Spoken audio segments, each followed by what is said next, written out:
یہ ہے کتاب التوحید. کیا آپ نے اس کا نام سنا ہے کتاب التوحید کا؟ ابن عبد الوہاب نجدی کا نام سنا ہے نا، امام الوہابیہ. اس کی لکھی ہوئی کتاب ہے کتاب التوحید، جس کا ترجمہ اسماعیل دہلوی نے کیا کس نام سے؟ صراط مستقیم کے نام پر، تقویت الایمان کے نام پر. کتاب التوحید کا ترجمہ تقویت الایمان کے نام پر. اور حقیقت یہ ہے a book that created many confusions and led people astray with nothing but bid'ah and innovation. یہ ایک ایسی کتاب ہے جس میں توحید کا کوئی ذکر نہیں، بلکہ اس کتاب کے ذریعے لوگ کنفیوژن میں پڑ گئے، ڈاؤٹ میں پڑ گئے.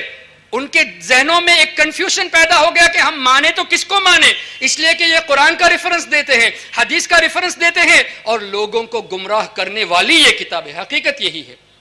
اس میں ایک دو غلطیاں ہم نشان لگائے، آپ کو ابھی دکھائیں گے انشاءاللہ. یہ جو ہے سرکار دو عالم نور مجسم صلی اللہ تعالی علیہ وسلم کی مبارک روضے مبارک پر حاضری پر گفتگو ہے. اللہ تعالی ہم تمام لوگوں کو نبی کریم صلی اللہ علیہ وسلم کی مقدس بارگاہ کی حاضری نصیب فرمائے. یہ کہتا ہے کہ اگرچہ حضور صلی اللہ علیہ وسلم کے دربار میں حاضری دینا بہترین عبادات میں سے ہے، اگرچہ بہترین عبادات میں سے ہے، Prophet صلی اللہ علیہ وسلم forbade visiting his grave in a certain manner, though visiting his grave is among the best of the deed. سرکار صلی اللہ علیہ وسلم کی زیارت کرنا یہ بہترین اعمال میں سے ہے، لیکن اس کے باوجود بھی حضور نے زیارت کرنے سے منع کیا، زیادہ زیارت کرنے سے منع کیا. سبحان اللہ. یہ ایک ایسی بات ہو گئی کہ آپ سبحان اللہ وبحمدہ سبحان اللہ العظیم پڑھو تو اللہ تعالیٰ زمین اور آسمان کے درمیان بھر کے ثواب عطا فرمائے گا. یہ اچھا عمل ہے کہ نہیں؟ عمل تو بہت اچھا ہے، لیکن حضور نے منع فرمایا کہ زیادہ یہ تسبیح مت پڑھو. کہیں دیکھا ہے آپ نے؟ یہ کوئی سمجھنے میں آنے والی بات ہے کہ یہ کام جو تم کر رہے ہو یہ بہت اچھا ہے، لیکن بہت اچھا کام بار بار نہیں کرنا چاہیے. کہیں کوئی دکھا سکتا ہے؟ لیکن ان کے دلوں میں حضور کی محبت نہیں ہے، تبھی یہ کہتے ہیں کہ اگرچہ بہترین اعمال میں سے ہے، لیکن سرکار نے زیادہ زیارت کرنے سے منع فرمایا. اور یہ بھی لکھا، ذرا آگے کریں گے، اس کو میں نے ذرا بڑا کر کے بھی دکھایا ہے. دا پروفٹ صلی اللہ علیہ وسلم forbade، منع فرمایا، visiting his grave in a certain manner, though visiting his grave is among the best of deeds. اللہ اکبر. سمجھ میں آ گئی نا بات؟ اب اس نے کچھ احادیث ہے نبی کریم صلی اللہ علیہ وسلم کے زیارت کے تعلق سے، جیسے سیدنا امام جلال الدین سیوطی رضی اللہ تعالیٰ عنہ نے، سیدنا شیخ محقق شاہ عبدالحق محدث دہلوی رضی اللہ تعالیٰ عنہ، سیدنا امام تقی الدین سبکی شافعی رضی اللہ تعالیٰ عنہ. ان کی کتابوں کو پڑھ لیجئے، جیسے جذب القلوب ہے، شفاء السقام فی زیارت خیر الانام ہے. اس میں ان حدیثوں کا ذکر فرمایا گیا جہاں سرکار صلی اللہ علیہ وسلم نے خاص طور پر فرمایا کہ جو میری زیارت کو آئے، من زارنی متعمدن کان فی جواری یوم القیامہ او کما قال، جو شخص میری زیارت کو آئے اور اس کا مقصد صرف اور صرف میری زیارت ہو، میری زیارت کے علاوہ اور کوئی مقصد نہ ہو، کل قیامت کے دن وہ میرا پڑوس رہے گا. ایک اور حدیث نبی کریم صلی اللہ علیہ وسلم نے فرمایا، من جاءنی زائرا لا تعملہ حاجت الا زیارتی کان حقا علی ان اکون لہ شفیعا یوم القیامہ او کما قال، جو شخص اس ارادے سے آئے کہ میرے علاوہ اور کوئی ارادہ اس کا نہ ہو، میری زیارت کے علاوہ اور کوئی ارادہ نہ ہو، مجھ پر حق ہے کہ میں کل اس کی شفاعت کروں. سبحان اللہ. ان حدیثوں کو اس خبیث نے کیا کہا کہ یہ تمام حدیثیں یا تو ضعیف ہے یا موضوع ہے. موضوع کا مطلب من گھڑت، فیبریکیٹڈ حدیث ہے ہی نہیں. جبکہ سیدنا امام تقی الدین سبکی شافعی رضی اللہ تعالیٰ عنہ نے ایک کتاب تحریر فرمائی، ایک کتاب تحریر فرمائی جس کا نام ہے شفاء السقام فی زیارت خیر الانام. اس میں ابن تیمیہ کا رد کیا اور ان تمام احادیثوں کو سند کے ساتھ ثابت کیا، تمام احادیثوں کو سند کے ساتھ ثابت کیا. تو محترم حضرات، یہ لوگ جو آج کہتے ہیں، جو سعودی سے جتنی بھی حج کی کتابیں چھپ کے آتی ہیں، ان کتابوں میں یہ حدیث نقل ہے، نقل کرنے کے بعد لکھتے ہیں کہ اس پر عمل نہ کرنا یہ سب موضوع ہے.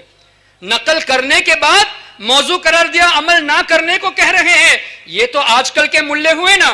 700 سال پہلے ابن تیمیہ نے انکار کیا تو امام تقی الدین سبکی نے اس کا جواب مدلل دے دیا. تو اس کا جواب تو ہو گیا. اس کے باوجود بھی تم حدیث پر ایمان نہیں رکھتے بلکہ ابن تیمیہ کے قول پر ایمان رکھتے ہو. کتنی بڑی بے وقوفی ہے. اللہ تبارک و تعالی ہمارے عقیدے کو بچائے رکھے. انشاءاللہ جب بھی اللہ تبارک و تعالی ہمیں نبی کریم صلی اللہ علیہ وسلم کے دربار کی حاضری نصیب فرمائے تو ارادہ یہی کرنا کہ میں حضور کی زیارت کو جا رہا ہوں. یہ ارادہ نہیں کہ میں قبر کی زیارت کو جا رہا ہوں یا مسجد نبوی کی زیارت کو جا رہا ہوں، بلکہ میں نبی کی زیارت کو جا رہا ہوں. کیوں؟ اس میں بھلائی ہے، اس میں فائدہ ہے کہ حضور فرماتے ہیں کہ مجھ پر واجب ہے میں اس کی شفاعت کروں، وہ میرا پڑوس رہے گا. اور محترم حضرات ایک اور نکتے کی بات، نبی کریم صلی اللہ علیہ وسلم نے فرمایا جو اس ارادے سے آئے.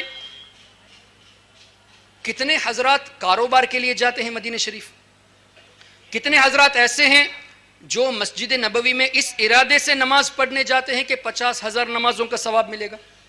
کچھ ایسے بھی ہیں جو لوگوں کے حجاج کی خدمت کے لیے جا رہے ہیں، اور کچھ خوش نصیب وہ ہیں جو اس ارادے سے جا رہے ہیں کہ میں حضور کی زیارت کو جا رہا ہوں.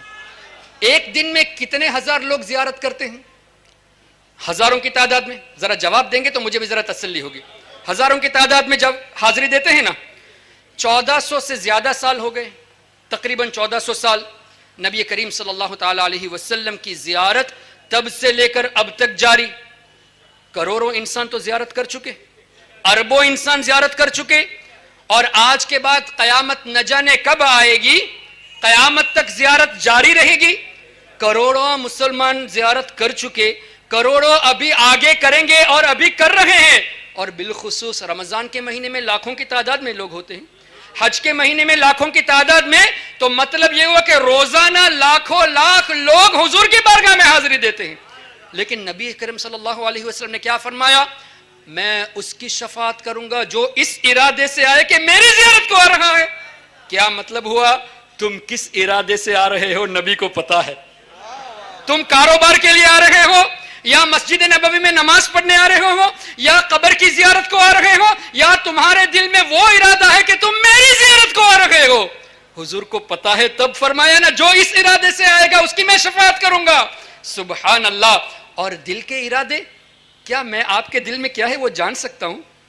آپ مجھ سے بات کریں گے تو آپ کی بات سے میں آپ کی ذات پر اندازہ کر سکتا ہوں، لیکن آپ کے دلوں کے خطرات کو تو نہیں جان سکتا. اللہ نے وہ علم عطا فرمایا نبی کریم صلی اللہ علیہ وسلم کو کہ اعمال تو اعمال، دل کے ارادوں کو بھی حضور جانتے ہیں. کون کس نیت سے، ارے روزانہ لاکھوں حاضری دیتے ہیں تو لاکھوں کے دلوں کو جانتے ہیں. سبحان اللہ. اور جو اس ارادے سے آئے، مطلب کیا ہوا؟ بمبئی سے آپ جہاز میں بیٹھے اس ارادے سے کہ میں مدینے جا رہا ہوں، آپ ابھی پہنچے نہیں، حضور نے جان لیا کہ کس ارادے سے آ رہا ہے. تبھی تو اعلیٰ حضرت امام اہل سنت نے فرمایا اللہ اکبر، کعبے کا نام تک نہ لیا طیبہ ہی کہا. کعبے کا نام تک نہ لیا طیبہ ہی کہا. پوچھا تھا جو ہم سے کہ نہضت کدھر کی ہے. کیوں؟ کسی نے جب پوچھا کہ کہاں کا سفر ہے مولانا احمد رضا